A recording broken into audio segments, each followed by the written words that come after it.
I now give the floor to His Excellency Mr. John Kerry, Secretary of State of the United States of America. Thank you very much, and thank you, Mr. Secretary General, distinguished minister, members of the Security Council. 5 weeks ago, the world saw rows upon rows of murdered children lying on a hospital floor alone or beside slain parents, all wrapped in unbloodied burial shrouds. And the world's conscience was shocked, but our collective resolve hardened. Tonight, with a strong, enforceable, precedent-setting resolution requiring Syria to give up its chemical weapons, the United Nations Security Council has demonstrated that diplomacy can be so powerful it can peacefully defuse the worst weapons of war. And so tonight we are declaring together for the first time that the use of chemical weapons, which the world long ago determined are beyond the bounds of acceptable human behavior, are also a threat to international peace and security, anywhere they might be used, anytime they might be used, under any circumstances. As a community of nations, we reaffirm our responsibility to defend the defenseless, those whose lives remain at risk every day that anyone believes they can use weapons of mass destruction with impunity. Together, the world, with a single voice, for the first time, is imposing binding obligations on the Assad regime, requiring it to get rid of weapons that have been used to devastating effect as tools of terror. This important resolution reflects what President Obama and President Putin and colleagues around the world set out to do. I want to thank Foreign Minister Lavrov for his personal efforts and cooperation beginning before Geneva and continuing through this week so that we could find common ground. I also want to thank my good friends and counterparts, Foreign Secretary Haig and Foreign Minister Fabius, who have been partners every step of the way. Our original objective was to degrade and deter Syria's chemical weapons capability. And the option of military force that President Obama has kept on the table could have achieved that. But tonight's resolution, in fact, accomplishes even more. Through peaceful means, it will, for the first time, seek to eliminate entirely a nation's chemical weapons capability, and in this case, specifically Syria's.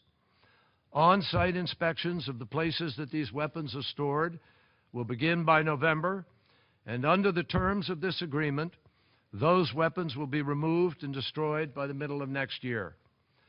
Our aim was also to hold the Assad regime publicly accountable for its horrific use of chemical weapons against its own people on August 21st. And this resolution makes clear that those responsible for this heinous act must be held accountable.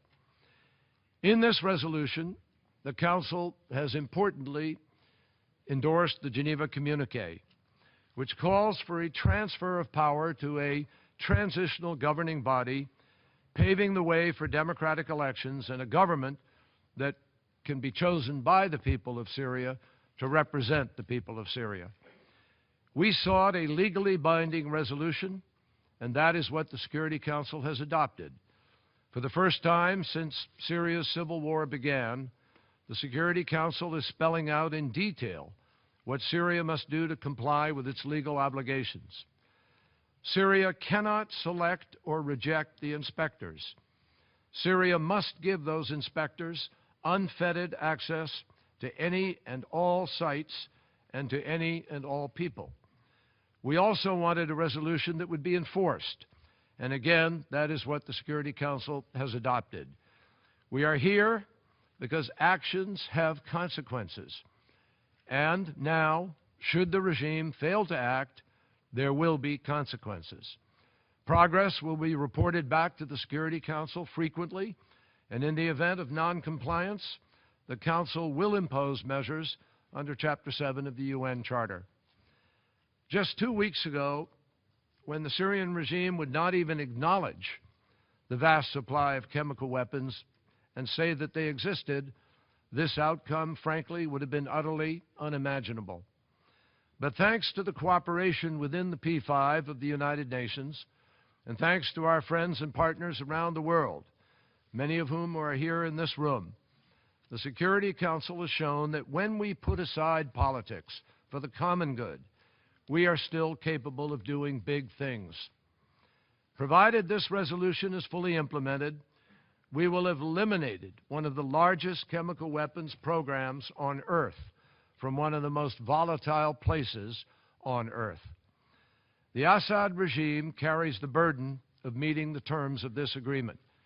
And when it comes to those who murder their own citizens, the world's patience needs to be short.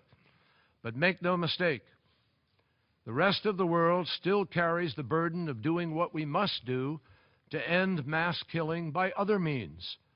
We must work together with the same determination and the same cooperation that has brought us here tonight in order to end the conflict that continues to tear Syria apart even this very day.